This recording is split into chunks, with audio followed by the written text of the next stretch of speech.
Hey what's up people, it's Abhishek and you're watching Alpha अभी। तो आज की इस वीडियो मतलब आप लोगों का फिर से एक और क्वेश्चन था कि why to choose रशिया। मैंने रशिया क्यों चूज़ किया, भैया ने रशिया क्यों चूज़ किया। आज हम ये आपको बताएंगे कि क्यों रशिया बेटर ऑप्शन है बाकी सारे ऑप्शन मतलब बाकी सारी कंट्रीज जैसे कि यूक्रेन हो गया, चाइना, कजाकिस्तान। ठीक है, तो सबसे पहले मैं अपनी स्टोरी आपको शुरू करता हूँ कि मैंने रशिया चूज़ क्यों किया। बेसिकली रशिया चूज़ करने का मेरा रीज़न यही था क्योंकि बाकी सारी कंट्रीज़ के कंपैरिजन में रशिया एक बेटर ऑप्शन लग रहा था, क्योंकि रशिया के साथ पास्ट हिस्ट्री इंडिया की, रशिया और इंडिया की जो फ्रेंडशिप है वो बहुत ज़्यादा गज़ब वाली लेवल की। अगर आप 1972 के वॉर से इंडिया मतलब रशिया इंडिया को सपोर्ट कर रहा है तो एक ये चीज़ थी जो मेरे को अच्छी लगी। फिर उसके बाद एक्सचेंज रेट एग्जैक्टली जो रूबल और इंडियन रुपीस में बहुत कम अंतर है। मतलब अभी हाल ही आज के रेट में अगर देखो तो एक बराबर ही है, बराबर एग्जैक्टली एक रूबल के बराबर होता है। तो कॉस्ट ऑफ लिविंग बहुत नीचे जाके मतलब कम हो जाती है, तो इंडिया के हिसाब से हो जाती है जैसे इंडिया में रशिया में हो जाता है। तो अगर बोलते हैं ना कि महंगाई ज़्यादा होती है रशिया के अंदर, इतना नहीं है। सही बताऊँ, रशिया बहुत ज़्यादा अफोर्डेबल कंट्री है in terms of cost of living और इन सब के में। अगर आप सुपरमार्केट में जाओगे तो अगर थोड़ी नॉलेज हो ना रशिया के बारे में, दुकानों के बारे में, कहाँ क्या सामान मिलता है, तो बहुत ही अफोर्डेबल है। थोड़ा दिमाग लगाना पड़ता है बस सामान खरीदते टाइम कहाँ से क्या खरीदना। बाकी ऑप्शंस के अंदर हमारे पास थे चाइना। ठीक है, तो चाइना के साथ सीन ऐसा था कि ऑफ कोर्स यार इंडिया चाइना के रिलेशनशिप बहुत ज़्यादा ख़राब है। ऊपर से कल को आप सपोज कर रहे हो उधर स्टूडेंट हो और फिर बाद में रेफ्यूजी बन गए, वो अच्छा नहीं लगता। और फिर हम ऑफ कोर्स हम चाइनीज़ प्रोडक्ट बैन कर रहे हैं, तो वो भी है ना, वो भी नहीं है ना। अभी 1 साल 2 साल के लिए कितने पढ़ने आ रहे हैं, 6 साल के लिए पढ़ने आ रहे हैं हम। एग्जैक्टली। तो 6 साल चाइना के अंदर 2-3 मेरे को नेगेटिव पॉइंट्स भी ये लगे थे। पहला तो ये था कि वहाँ पे वो लोग अपने ट्रेडिशनल तरीके सिखाते हैं, मतलब उनके जो मेडिसिन के जो तरीके होते हैं बहुत ज़्यादा ट्रेडिशनल होते हैं, वो भी उस चीज़ को वो ऐड करते हैं। ठीक है, और वहाँ पे जो मेरे को एक लैंग्वेज बैरियर, एग्जैक्टली लैंग्वेज बहुत ज़्यादा डिफिकल्ट है। चाइनीज़ जो अगर आप गूगल पे जाके सर्च करोगे कि कौन सी सबसे ज़्यादा टफेस्ट लैंग्वेज में से एक है, तो वो चाइनीज़ मैंडेरियन है, तो सबसे ज़्यादा टफ होती है। और वहाँ पे उसका युआन करेंसी अगर हम देखें तो उनकी एक yuan is equal to 10 rupees. तो आप सोच सकते हो कि उधर एक्सपेंस कितना ज़्यादा जाता होगा। तो इसीलिए चाइना मैंने ड्रॉप किया आइडिया।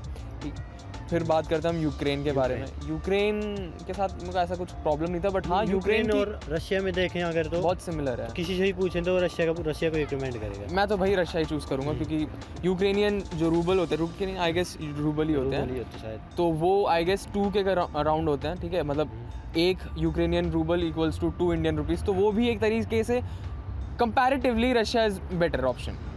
इसलिए मेरे को लग रहा था कि रशिया इज़ बेटर ऑप्शन इन सब चीज़ों में को मिला के। मेन बात तो हमारी रहने की होती है। हाँ, कंफर्टेबल कौन सा कंट्री है, कौन सा कंफर्टेबल है। पहली चीज़ आप बजट ही अपना देखते हो, अगर आप बाहर जा रहे हो कॉस्ट ऑफ लिविंग आपकी कितनी जाएगी, तो मेन रीज़न यही था चूज़ करने का। बाकी स्टडीज़ के बारे में बात करें तो रशिया यूक्रेन आई गेस दोनों ही सेम लेवल पे हैं। ठीक है, मेरे को नहीं लगता, क्योंकि मेरे बहुत सारे दोस्त हैं जो यूक्रेन के अंदर भी हैं। ठीक है, कॉलेज में आने के बाद ना स्टडी तो स्टूडेंट पे डिपेंड करती है। टीचर चाहे तुम्हें कितना पढ़ा लो, तुम नहीं पढ़ना चाहोगे तुम नहीं पढ़ोगे। एग्जैक्टली, कॉलेज में बहुत ज़्यादा छूट होती है। डिपेंड स्टूडेंट पे ही करता है वो। यहाँ पे सेल्फ स्टडी करोगे तो अच्छे से पास हो जाओगे, नहीं करोगे तो। और टीचर्स भी कुछ ज़्यादा कहते नहीं है, मतलब कि आप पढ़ क्यों नहीं रहे हो। हाँ, डांटते ज़रूर है ऑफकोर्स, मेरी टीचर बहुत ज़्यादा ह्यूमिलेट करती थी हमारी, बट वो लोग इतना ज़्यादा देते नहीं है। आई गेस ये कॉलेज लाइफ ही है जहाँ आपको खुद ही पढ़ना होता है, खुद ही सब कुछ करना होता है। लाइक अपना फ्यूचर है, फ्यूचर देख के आए हो, पढ़ोगे तो है ही। तो आई गेस आप लोगों के डाउट आप अपने कमेंट्स में बताएं। हाँ एग्जैक्टली, आपको क्यों नहीं आना रशिया, और यूक्रेन क्यों नहीं आना, या मतलब किस कंट्री में क्या दिक्कत की वजह से क्यों नहीं आना चाहते। इसलिए मैं रिकमेंड करता हूँ रशिया इज़ बेटर ऑप्शन, क्योंकि रशिया के पास ज़्यादा पर्क्स हैं आने के। ठीक है, और अभी हाल फिलहाल के अंदर हमने पिटीशन भी एक फाइल साइन करी है कि रशिया के अंदर अगर इंटर्नशिप कर रहे हो तो वो इंडिया में भी वैलिड हो। तो एक ये चीज़ और है। ठीक है, तो अभी होगा, धीरे धीरे चीज़ें सुधर रही हैं और सुधरेंगी फ्यूचर में। और रही बात अच्छा वैक्सीन, कोरोना वायरस की वैक्सीन रशिया ने निकाली, तो रशिया रॉक्स, ऑल सक्स। और ये लड़का मेरा फ्रेम ख़राब कर रहा है, पीस।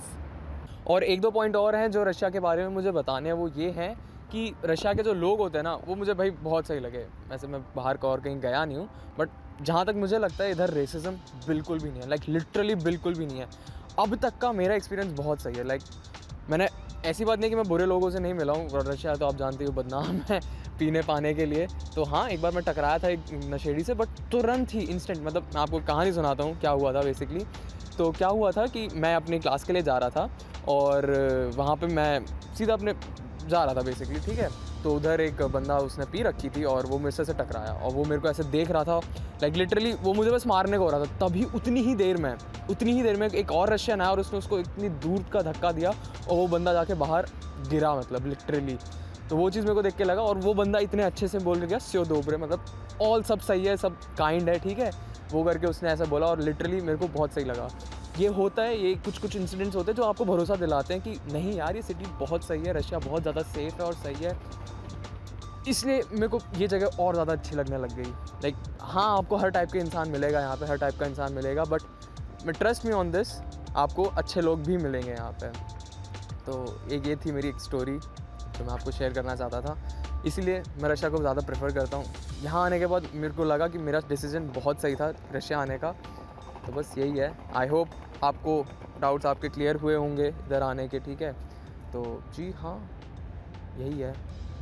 और एक बात और कहनी थी, चाहे आप कहीं से भी अपनी MBBS करके आओ, अपनी मेडिकल करके आओ, आप फॉरेन मेड ही कहे जाओगे, चाहे आप कितने ही बड़े कॉलेज से क्यों ना हो, मतलब चाहे आप मेन सिटी मॉस्को से करके आओ या पीटर्सबर्ग से करके आओ या यूक्रेन की कीव से करके आओ, चाइना के कहीं से, बीजिंग से करके आओ, आप एक मेडिकल फॉरेन मेड ही कहलाए जाओगे, फॉरेन मेडिकल बाहर के ही कहलाए जाओगे। तो उसमें कुछ अंतर नहीं होता। इसलिए मैं कहता हूँ कि अपने बजट पे ज़्यादा फोकस करो और क्या कहते हैं, चूज़ करो कंट्री जो आपकी क्या कहते हैं बजट को सूट करे, लोग को सूट करे, और हाँ अच्छा एक्सपीरियंस हो आपका 6 साल का। तो it's me Abhishek, signing off, bye.